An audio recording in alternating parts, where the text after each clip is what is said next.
প্রভাতদা একটা আইকন এবং তার সঙ্গে একটাকে আমি একটা কারণেই ধন্যবাদ জানাবো যে ও ইনিশিয়েট করে একটা লোক, যে লোকটা আমাদেরকে মানে আমরা জানি প্রভাতদা ফর্মে আমরা অনেক কথা বলতে হয়, মানে we know what his contribution in Bangla cinema as a film maker. সেখান থেকে দাঁড়িয়ে অবশ্যই একটা বয়স হয়, একটা সময় হয়, ফ্যামিলির মধ্যে অনেক কিছু, বিশেষ করে বৌদির চলে যাওয়া ওয়াজ এ হিউজ ড্রব্যাক।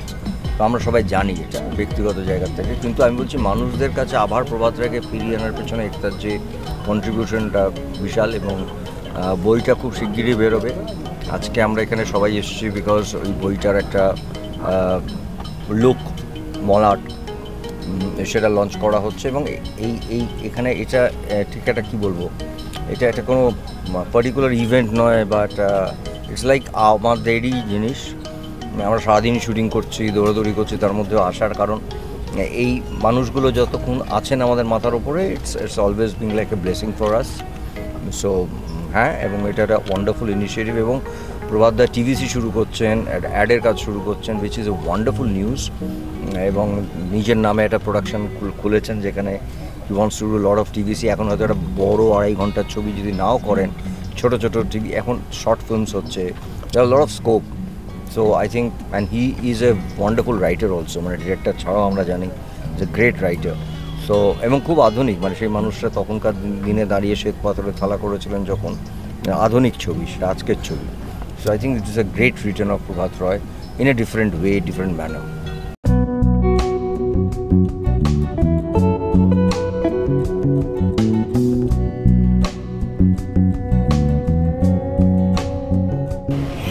প্রভাতদার না অনেক কিছু বলতে হবে। প্রভাতদা একটা সমুদ্রের মতো, এত বড় তার অগাধ পাণ্ডিত্য, তার মানে কন্ট্রিবিউশন, তার সব কিছু Indian film industry, Bengali film ইন্ডাস্ট্রিকে উনি এত কিছু দিয়েছেন।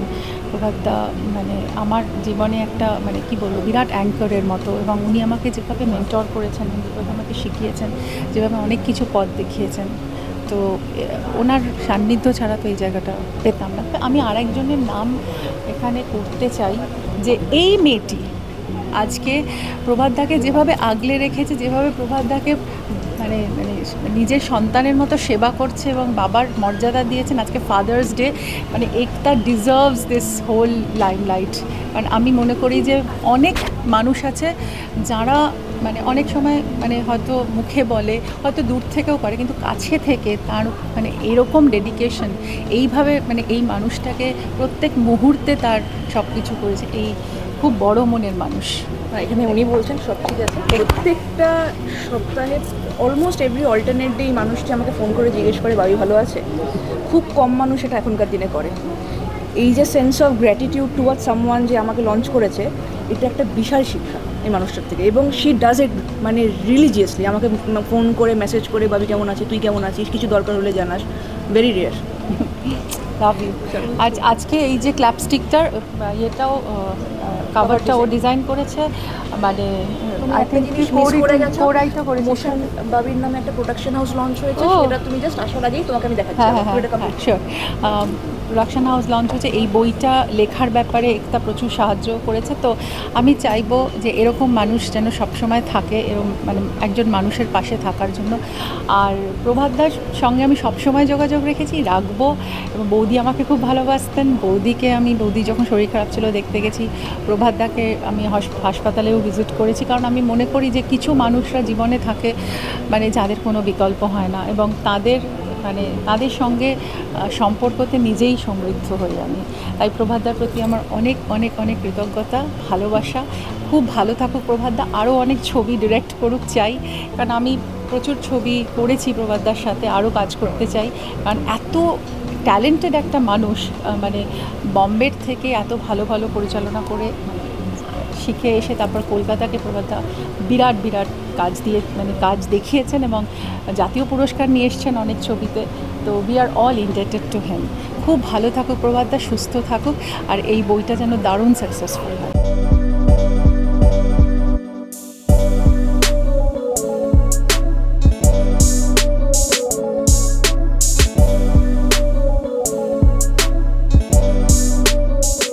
ফাদার্স ডে স্পেশাল তোমরা যে গিফটটা দিলো সেটা তো বাংলা চলচ্চিত্র জগতের কাছেও একটা বড় গিফট হয়ে থাকলো। মানে তোমার ভাবনার মানে যেটা যে মননে তুমি সিনেমা বানাও সেই ধরনের সিনেমা আরও একবার আসতে চলেছে এবং একটারই তুমি কান্ডারি হতে চলেছো। এখন এই সিনেমা আনবো না, আগে আমরা কিছু অ্যাডের প্ল্যান করেছি এবং আমি তার থেকেও বেশি খুশি যে বাবি রাজি হয়েছে লেখার জন্য আবার। তো আপাতত কয়েকটা অ্যাড করবো, তারপরে সিনেমা নিয়ে ভাবা যাবে। যদি বাবির ইচ্ছে থাকে তাহলে আবার হবে পরে। তো মানে এখানে যতজন এসেছিল তারা সবাই বলেছে যে তোমার সিনেমা দাদা সবাইকে তাদের পথ দেখিয়েছে, আজও তোমার সিনেমায় তাদের দিশা দেখায় যে বাংলার গল্প, বাংলার মাটির গল্প, বাংলার মানুষের সম্পর্কের গল্প বলায়। সেটা নিয়ে তুমি কি বলবে এবং আজকে দাঁড়িয়ে কতখানি তোমার সিনেমার প্রভাবটা তুমি দেখতে পাও তোমার মধ্যে?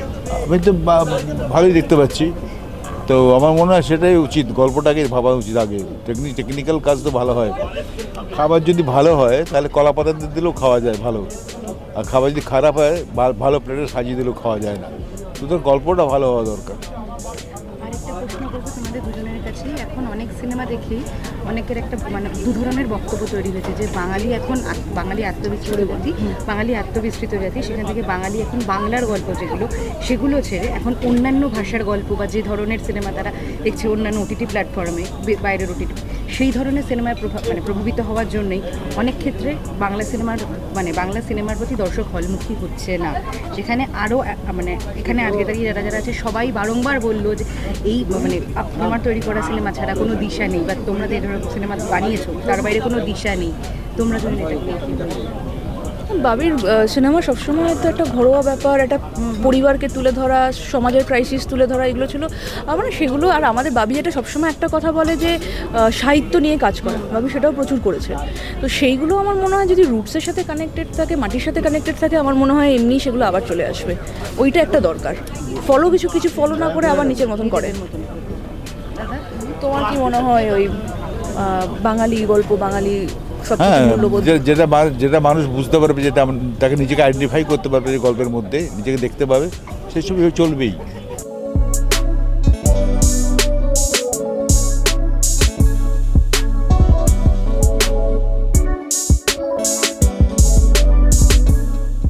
আমার মনে হয় আমরা সবাই তারই পথে অনুসরণ করছি আর কি। কেন প্রকৃত বাংলা সিনেমা যেটা বাংলার মানুষ দেখবেন, সেটা যদি যা ধারাবাহিকভাবে যারা কাজ করেছেন আর কি, তাদের মধ্যে মানে যারা সেই লিগ্যাসিটা বহন করেছেন তার মধ্যে প্রভাতদা তো রয়েইছেন, এবং প্রভাতদার কাজ দেখে দেখে আমরা বড় হয়েছি এবং সেইভাবেই এগিয়ে যাওয়া সেই জায়গাটা। আর আমার প্রত্যেকটা সিনেমার ক্ষেত্রে প্রভাতদার আমি বলবো যে আমার মাথায় হাত রাখবার মতো আর কি। এভরি ডে আমার জীবনের প্রথম সিনেমা, আমার এবং নন্দিতাদির প্রথম সিনেমা ইচ্ছে যখন হয়েছিল, তখন প্রভাতদা তখন সেন্সর বোর্ডে ছিলেন। তখন প্রভাতদা প্রথম সেন্সর বোর্ডে ইচ্ছে দেখে আমাকে দাঁড়িয়ে উঠে বলেছিলেন, তুমি এগিয়ে যাও। এই যে একটা জিনিস বলা, একজন ডিরেক্টর আর একজন ডিরেক্টরকে, তরুণ প্রজন্মের একজন ডিরেক্টরকে বলছেন 2011 সালে, যেভাবে উনি সাহস দিয়েছেন, আজও টিল ডেট আমার যে কোনো সিনেমার প্রথম যদি কোনো দর্শক কেউ হয়ে থাকেন সেটা প্রভাত রায়। তোমার ক্ষেত্রে নিশ্চয়ই একদমই মানে একজন প্রবাদ প্রতিম ডিরেক্টর, উনি পরিচালক, এবং যখন একজন নতুন পরিচালক হিসেবে কাজ করছি ওনার কথা তো সবসময় মাথায় থাকেই, কারণ আমার খুবই প্রিয় পরিচালক তরুণ মজুমদার, প্রভাত রায় এনারা। এবং আমার মনে আছে যে সারেগামাপা অনুষ্ঠান দেখার পরে দুজন ডিরেক্টর আমায় ফোন করেছিলেন, একজন হচ্ছে তরুণ মজুমদার, ওনার নাম্বার আমার সেভ করা ছিল, এবং প্রভাত রায় ওনার নাম্বারও সেভ ছিল আমার ফোনে, কিন্তু দুজন আমায় ফোন করে শুভেচ্ছা জানিয়েছিল। তো সেটা খুবই ভালো লাগে যে একজন নতুন পরিচালককে ভালো বলা, তার কাজের সুবাদ করা। তো সেই জায়গা থেকে ডেফিনেটলি ওনার প্রতি আমার কৃতজ্ঞতা আছে, ভালো লাগে, এবং আমি সবসময় খোঁজ রাখি ওনার কেমন আছেন, এবং আগামী দিনে চলার পথে ওনার আশীর্বাদ সবসময় মানে কামনা করি।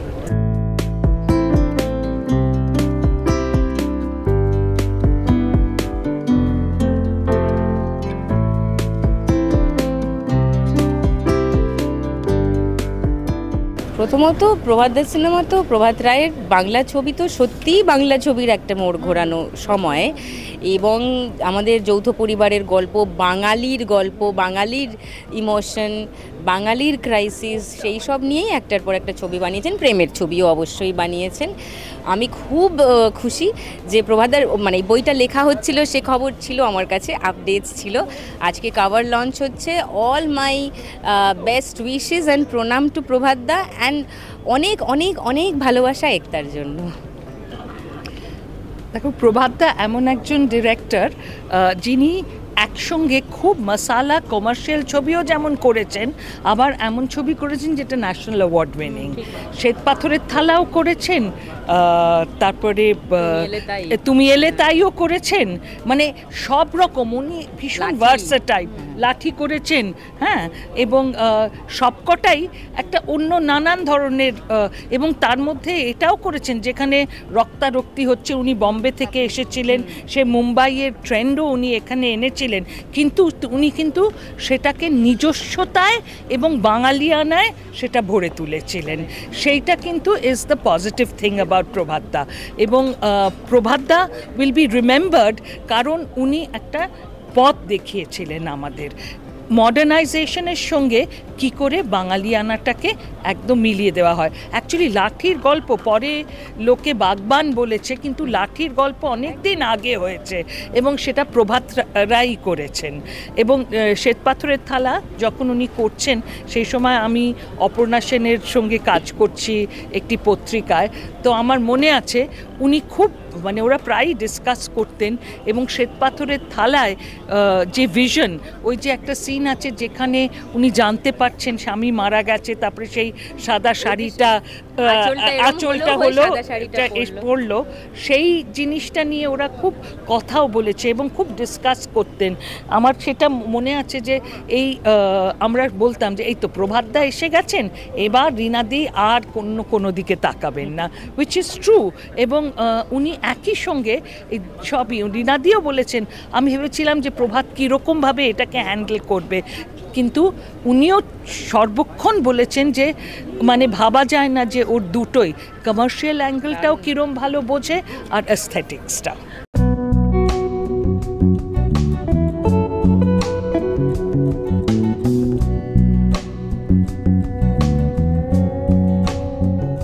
অবশ্যই দরকার এমন একজন কৃতি চিত্র পরিচালক। এত রেঞ্জের ছবি, এত রেঞ্জের গল্প করেছেন, বেশ কয়েকটা রাষ্ট্রপতি পুরস্কার পেয়েছেন এবং বাণিজ্যিকভাবে এত সফল। কিন্তু তখনকার বাণিজ্যিক ছবি হলেও ছবিটার মধ্যে একটা সারবস্তু থাকতো, একটা কাহিনী থাকতো, বানানোর মধ্যে একটা মুন্সিয়ানা থাকতো, অভিনয় থাকতো। সেদিক থেকে আমি বলবো ওনার যে পুরো যে একটা জার্নি ফ্রম বম্বে, উনি সহকারী ছিলেন এবং সেখান থেকে কলকাতায় আসা এবং কলকাতায় একজন অত্যন্ত ইম্পর্ট্যান্ট একজন ফিল্ম মেকার হিসেবে নিজেকে এস্টাবলিশ করা, এই পুরো জার্নিটা আমাদের জানা খুব প্রয়োজন। এবং আমরা জানি যে উনি নিজে চিত্রনাট্য লিখতেন, নিজের সমস্ত ছবি চিত্রনাট্য ওরই লেখা, অতএব সেই দিক থেকে উনি লেখাটাও খুব ভালো হবে বলে আমার মনে হয়।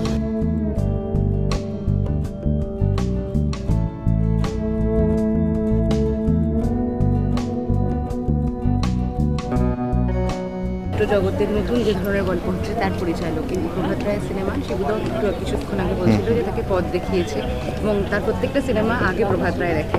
তুমি কতখানি প্রভাত রায়ের সিনেমা থেকে ইন্সপায়ার্ড? পরিষ্কার বলতে চাই যে প্রভাতদার ছবি দেখে, মানে যাদের ছবি দেখে সিনেমা জগতে এসেছি তাদের মধ্যে অন্যতম হচ্ছে প্রভাত রায়। এবং আমি বরাবরই বলি যে যার ছবি ন্যাশনাল অ্যাওয়ার্ডও পেয়েছে আবার বক্স অফিসে দিয়েছে, এরকম পরিচালক খুব কমই এসেছেন। এবং আমি নিজে একজন মফস্বলের ছেলে, তাই আমি জানি যে সেই সব হলে প্রভাতদার ছবি কীরকম চলতো। ভীষণভাবে ইন্সপায়ার্ড। এবং আমি আরেকটা কথা বলতে চাই, এটা বারবার আমি প্রভাতদাকেও বলেছি যে যখন আমি ব্রহ্মা জানেন গোপন কর্মটি করতে যাই তখন উইমেন সেন্ট্রিক মানে মহিলা মনন কীরকমভাবে ফুটিয়ে তুলতে পারবো ছবিতে, যাদের ছবি দেখেছিলাম তার মধ্যে মূল ছবি ছিলেন কিন্তু প্রভাতদা। তার শ্বেতপাথরের থালা কিন্তু আমি অনেকবার দেখেছিলাম এবং দেখে বুঝেছিলাম যে সময় এই ছবিটা বানানো হয়েছিল সেটা কিন্তু সেই সময়ের থেকে অনেক এগিয়ে। এবং স্বীকার মানে বলতে কোনো দ্বিধা নেই যে ছবিটা বক্স অফিস এবং অ্যাওয়ার্ড দুটোই একসঙ্গে এনেছিল। তাই প্রভাতদা ছাড়া আমরা যারা নতুন প্রজন্মের ডিরেক্টর তারা প্রভাতদা ছাড়া হতে পারে না, প্রভাতদার ছবি দেখা ছাড়া মানে আসতেই পারবে না।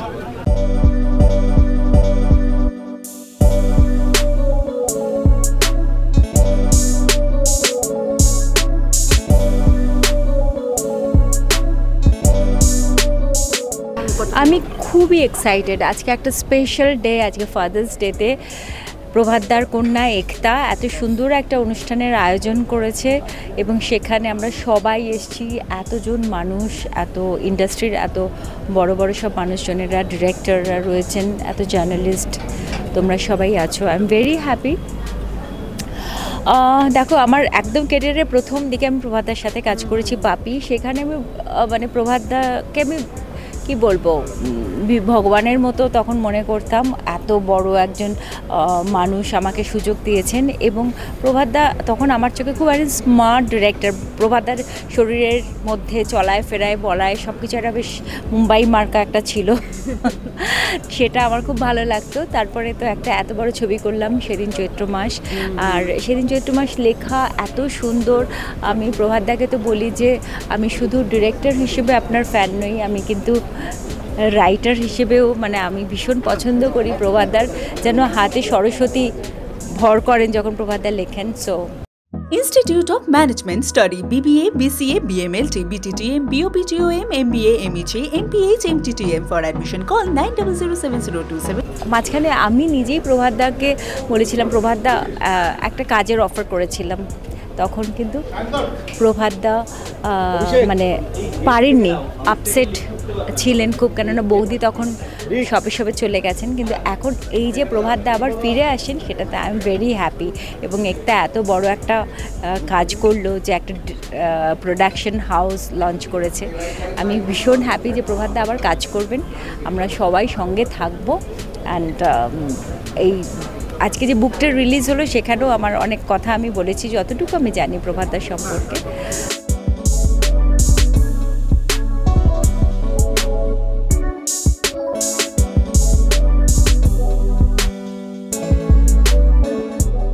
আমার মনে হয় যে কোনো ক্ষেত্রেই বাঙালি গল্প বা বাঙালি যে গল্প ভালোবাসে, সেটা যুগের পর যুগ ধরে সেই ধরনের গল্প সবসময়ই ভালো, এবং সেই ধরনের গল্প যেগুলো বাঙালি কালচারকে রিফ্লেক্ট করে এবং বাঙালি নিজের গল্প, নিজের পরিবারের গল্প, যেখানে সে বারবার দেখতে চায় সেখানকার কোনো ইমোশন, সেখানকার কোনো মজার অনুষ্ঠান বা মজার কোনো কি বলবো চরিত্র চিত্রণ। তো সেই গল্পগুলো আমার মনে হয় প্রভাতদা যে সময় করেছেন সে সময় যেমন একদমই ঠিকঠাক সময়, যে সময় প্রভাতদা করেছেন সেটাও যেমন উপযুক্ত একটা সময় ছিল, এখনও একইভাবে উপযুক্ত। দেখো, আমি তো প্রশ্ন তো যেটা করলে তার প্রথমেই বলছি যে যদি বাঙালি নাই দেখবে তাহলে এই ছবিগুলো এখনও চলছে কি করে।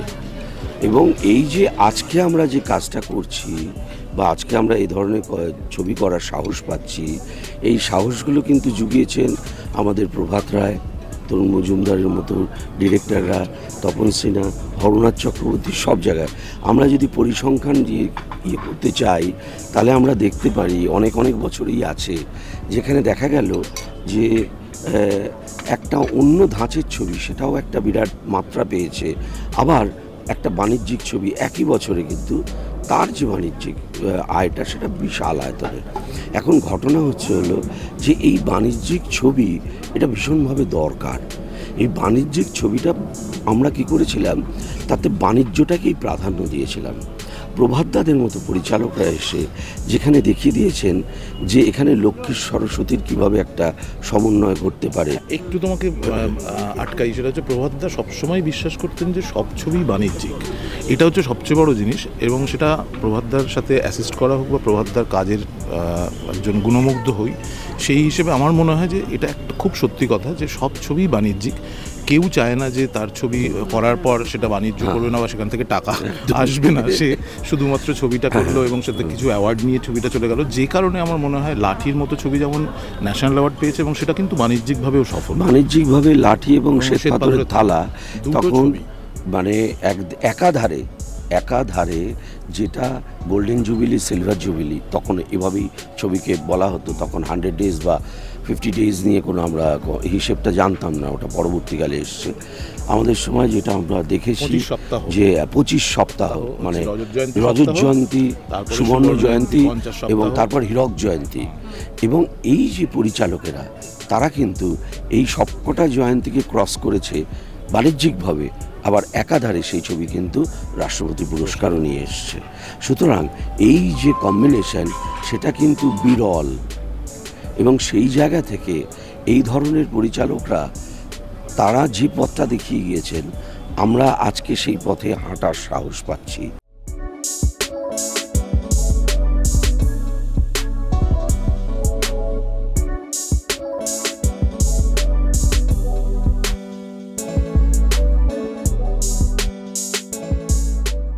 টলিউডের latest update, gossip and entertainment পেতে সাবস্ক্রাইব করুন শুধুমাত্র সিটি সিনেমা, আর ফলো করুন সিটি সিনেমার Instagram, Facebook, Twitter and ShareChat page.